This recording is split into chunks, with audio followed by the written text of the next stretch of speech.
anybody out there watching, I'm Danny. Um, this here are some car heads, like real car heads. So they're going to introduce themselves in a few, and then we kick it off. So starting with Mr. I'm Emmanuel. I'm from Ghana. I live in Rwanda. Exactly.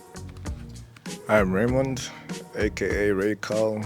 I'm Ugandan Rwandan. No, that's the big man next to me. Yeah, I'm Nicholas. I'm Rwandan, Ugandan, Ugandan, Rwandan. All the same. All the same.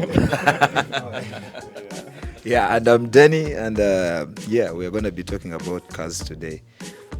So literally or usually when we have like such car meets and usually the car community, it's like how soccer teams are, how you find like Arsenal fans move, United fans. In this case, I mean, where I'm coming to now. I mean, when it comes to petrol versus electric, you get it. And today, among ourselves here, someone has an electric car and the other person has a performance, what I would call a petrol car.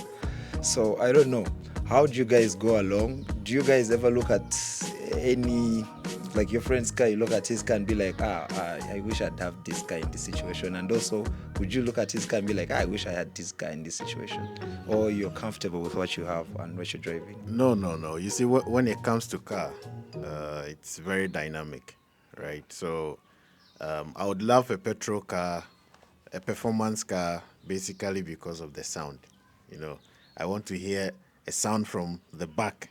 The pops, the bangs. Not necessarily, but the exhaust sound should be very rich and bold. You don't really have to get pops and bangs, but if you have a good exhaust sound, the moment you step on the car, people just tend to look at it. And if you find yourself in an area where there are genuine car guys, they can tell what car you're driving just by the sound of your exhaust. Yeah, exactly. The pops and the bangs, just aesthetics. It adds some spices to it. Yeah. But it's just aesthetics. But a real car guy would just look at how deep your exhaust is, and it's like, I know what engine is in that car. Yeah. You get, even with bikes as well.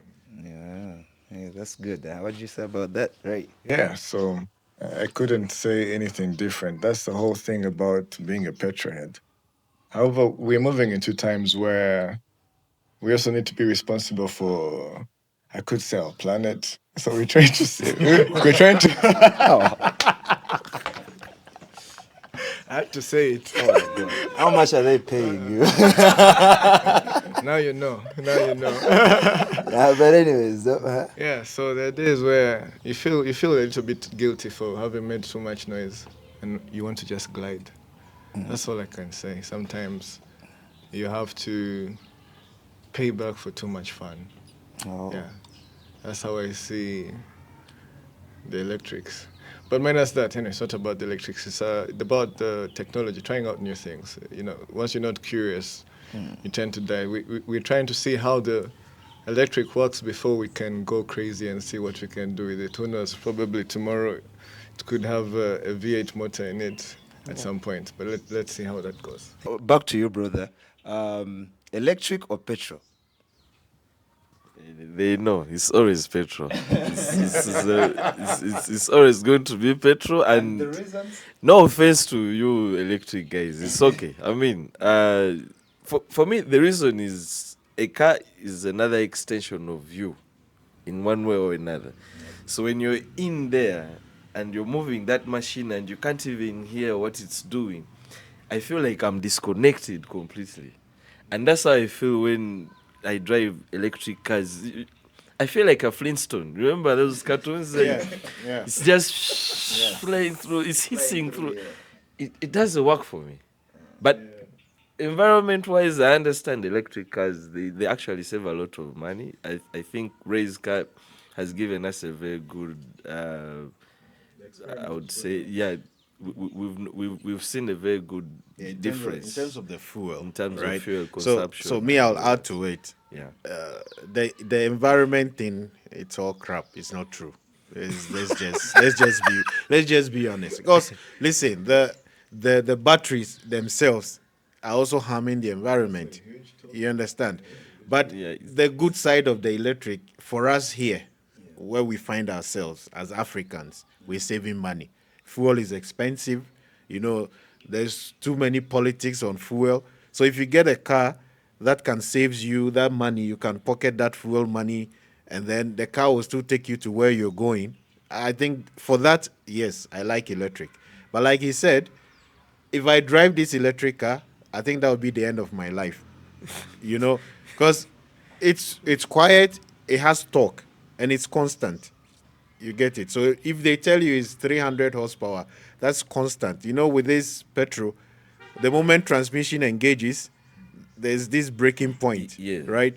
So if you give me that car, the way I drive a petrol car, if you give me this car, bro, I think that would be the day they'll bury me.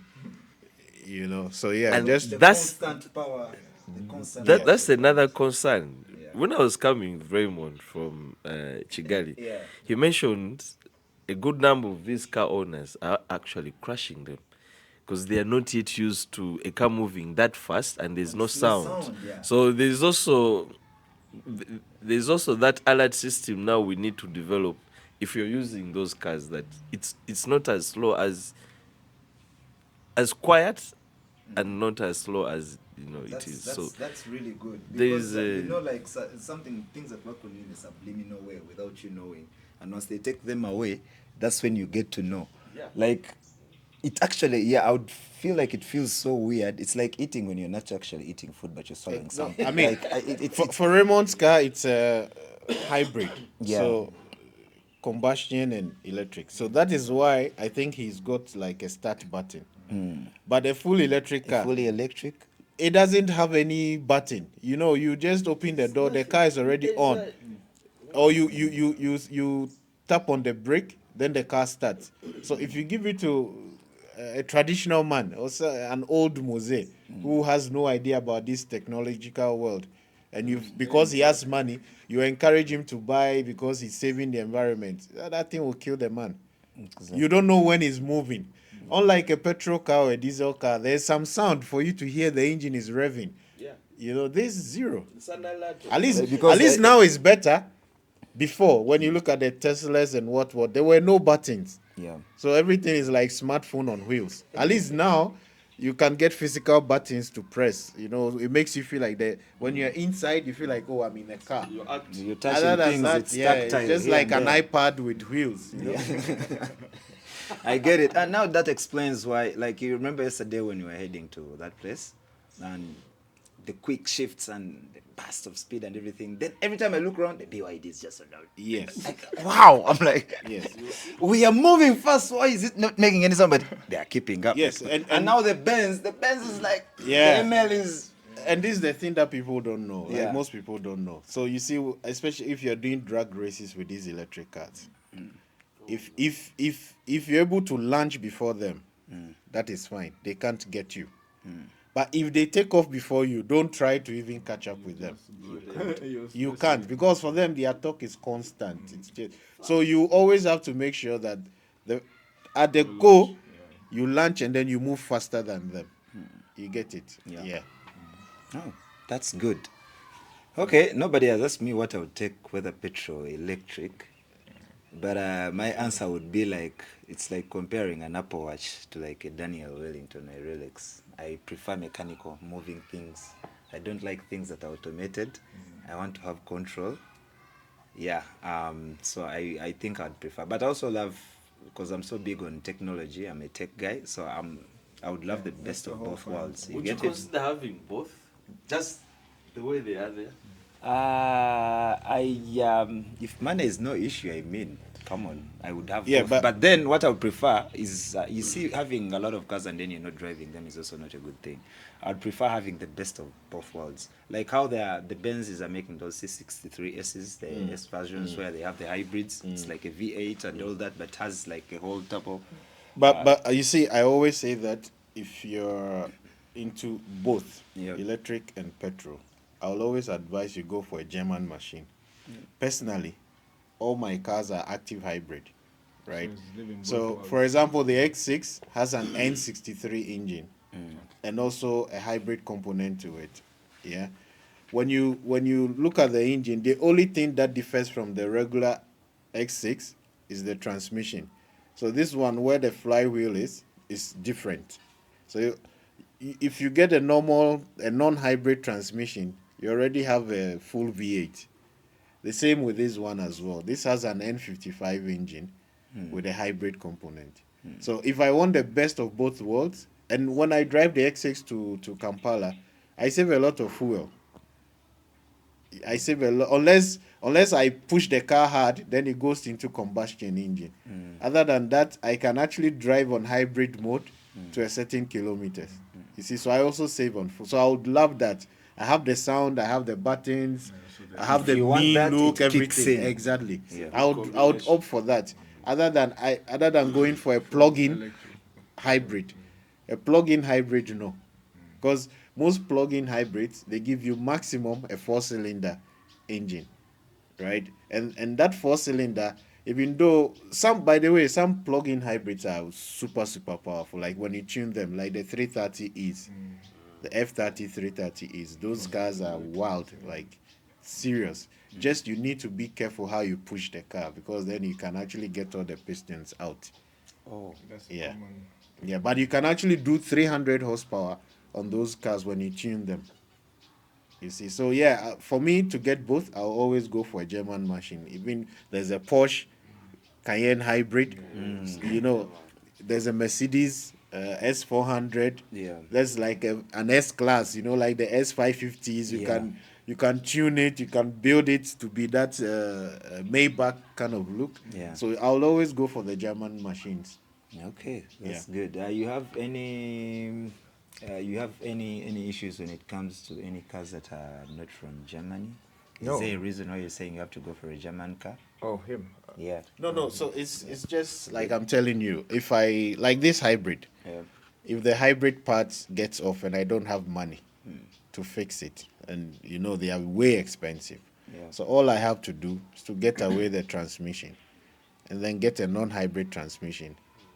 Right? This has a starter, it has an AC compressor. So once I get that transmission on it, I'm okay. If it was a plug-in hybrid, the hybrid model once it's faulty, you have to replace it. The car won't even start. That's why I prefer to go for the German active hybrids. Oh.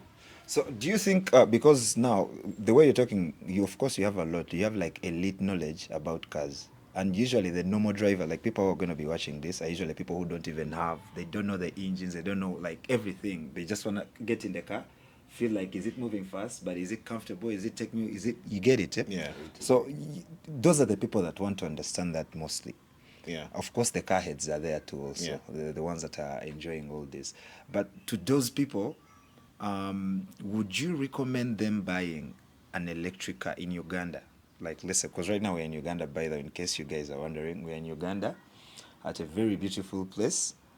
It's our friend's place. Anytime you're from Rwanda, if you're a car head, we have you. Some good space here, very beautiful. This is the home. Yeah, it's I don't know. I don't know even how to say, but I'm gonna do a video very soon about this place. So I'm gonna post this on the same channel. So keep it locked and subscribe, and yeah, we're gonna talk about it. So back to cars. To the normal person, would you recommend them driving an electric car in Uganda? Yeah, absolutely. When you say a normal person, Yeah. yes, I would recommend they To get know it. me is like I don't I know mean, much about cars. I just have Exactly. my money. Yeah, I wanna and- buy a car. But you see, when it comes to car, right? If you're buying a car, it depends on the person. The reason I say this is you need to know why you're buying the car. Like, what are you buying it for? You see, these days, say I have a BMW, and Raymond is my friend, right? So the fact that I have a BMW alone, I might be able to convince Raymond to also get into the BMW community. But it depends on the type of BMW I have. You see, like when you're buying, there are so many variants. So that's why I witnessed something in Nairobi. Yeah, I saw a lot of F30s coming to a friend's garage. All of them look sleek, nice, like mods, serious. When you see the car from outside, sick. but all the cars are 316, 318. These 4 cylinders. So I'm like, but why is everybody driving a 4-cylinder? Say, oh, we can't afford the fuel. But on the outside is an F30. Yeah, it takes a car person to know that, okay, this is not a performance car. Yeah. And the reason the person can't buy the bigger engine is because of fuel. Yeah. Right. So when you're buying the car, say if you're a normal person who does 9 to 5, you just want Daily to commute from home to yeah. office. When you go to the office, the car is parked Yeah. until 5 before you drive it. Yeah, electric is okay. And with this jam in Kampala, electric is okay. These electric cars, the interiors and the entertainment system, Yeah, the infotainment you feel system. very comfortable, I right? actually liked that 360. This Yeah, the 360 degree the rotating camera. screen. And actually, it has even an active animation. When you open the door, Yes. the animation opens, and when you close the Yes, door, yes, it actually yes. closes. No, it's That's crazy. very- I mean, we it's need crazy. to There's we need to give simple it that- things, but they make you excited like a kid when you're young and they buy you a toy. Bro, we need to give it up to China. I mean, I always salute China. BYD is the. In case people don't know BYD, let me say it in the most layman's way. You remember that Chinese car you guys saw, the SUV that could drive in water, Floating. It floats, float yeah. and even get on land. That's the same company that made this car. Yeah. So yeah, they're very sick technology-wise and innovation-wise. And me, I love, even when it comes to mobile phones. Like you're going to look at what the USA is making and the Europeans and see what the Chinese are making. They're always innovative. They always want to do something. No, different. Apple And just launched the iPhone 17. 17, yeah. Check out the Xiaomi 17 Pro. Pro Yes, Max. exactly. So what they do is that they're gonna get this makes the Apple Apple device. look like- You get it. Yeah. And the only advantage that Apple will have is their ecosystem, the unlocked, their Yeah, software. but you see, everything else hardware-wise, you see the thing pound about for China. pound. We talked about the specs in the Chinese car vis-a-vis the price you pay for it. Yeah. Let's go back to the German car, guys. I'm sorry, I'm a German guy. Let's go back to the German car. Look at the old German cars like Mercedes, the W204s, what have you. Yeah. Look at the technology in those cars, the braking system, plus the comfort system. When the Germans invented comfort access, Toyota had no idea. If you get a Toyota with that feature, it has to be a very new model. Yeah. But you can get a 2000 year German car with a comfort access. You get it. So the Chinese, they've studied all these things. They've done their research and they've put all these things into these cars, where you can even have a voice activation, everything, self-driving, self-parking, lane assistant, blind spot detection, Yeah. all for cheap.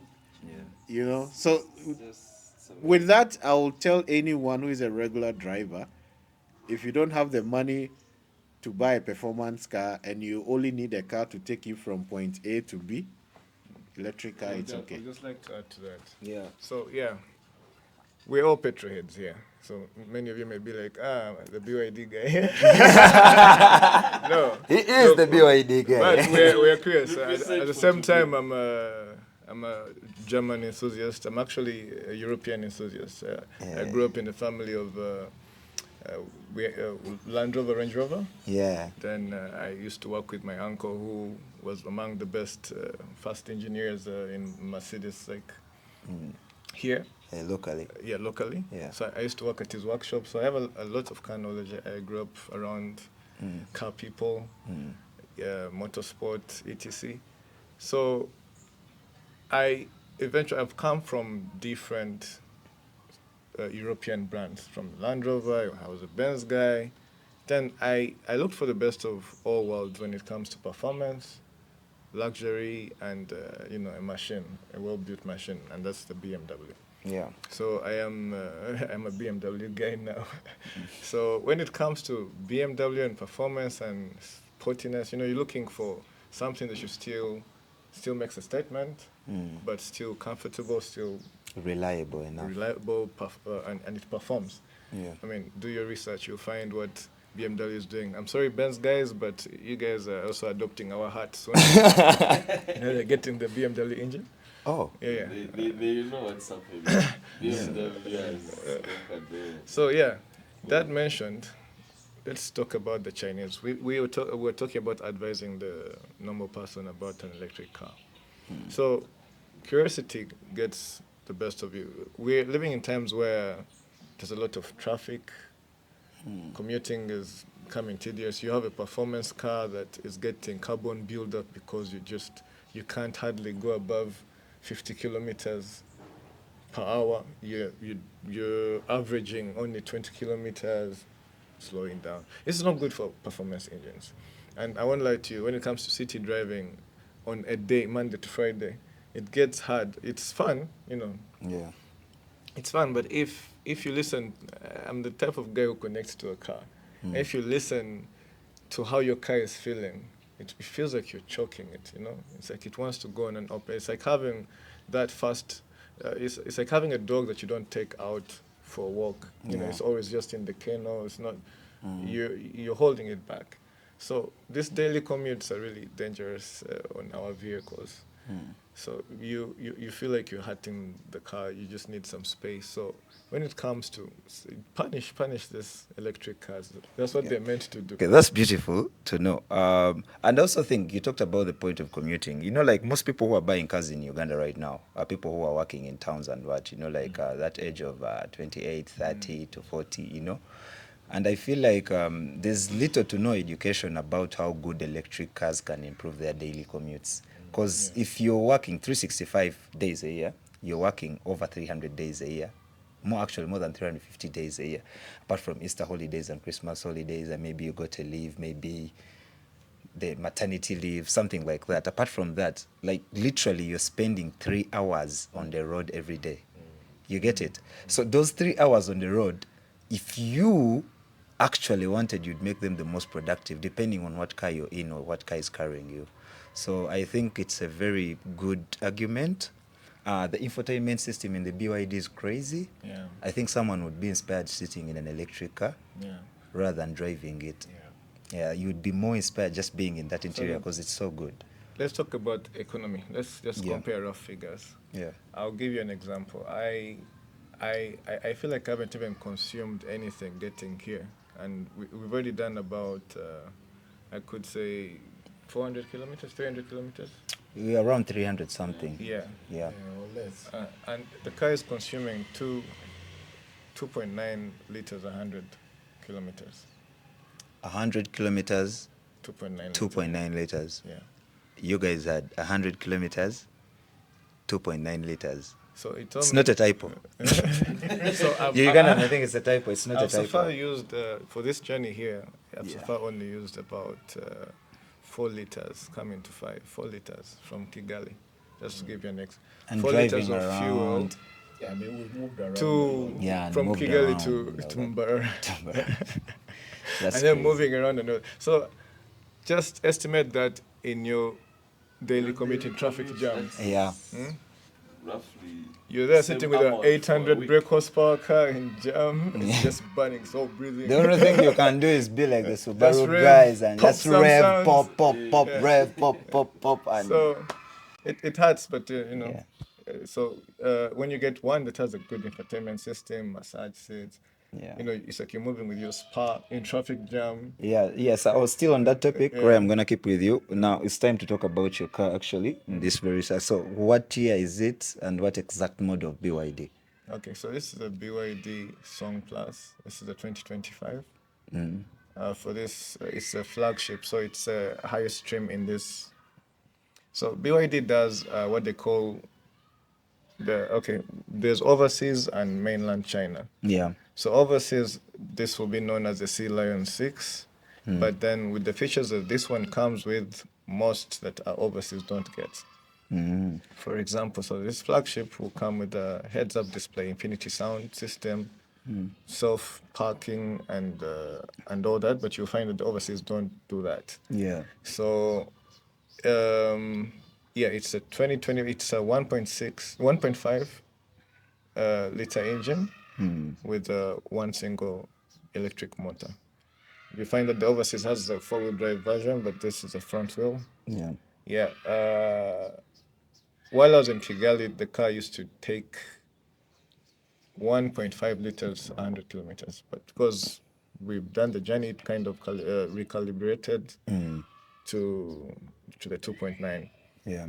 So consumption is very good, and yeah, that's about this. Then also another, of course, something people would love to know is maintenance and servicing, because that's a very common thing with petrol cars. You have to change a lot of stuff, make sure your oil is moving well, the intakes are working well, everything. So how is the maintenance and servicing of this car, since it doesn't have most of those little nimble parts that an engine usually has and take a lot of maintenance and servicing? So you find that you actually, I'll talk about both the plug-in hybrid and then the full electric. Because the plug-in hybrid will have an will have an engine, combustion engine that you'll have to service. Yeah. But remember, it's not working most of the time because for Yeah, this exactly one, right. on a full battery charge, it takes you 160 kilometers. So, and you have, it comes with the charger that you install at home. So if you do 160 kilometers and you have the possibility of charging at home, you may find yourself never using the engine at all. So service is still good. When it comes to overworking the engine.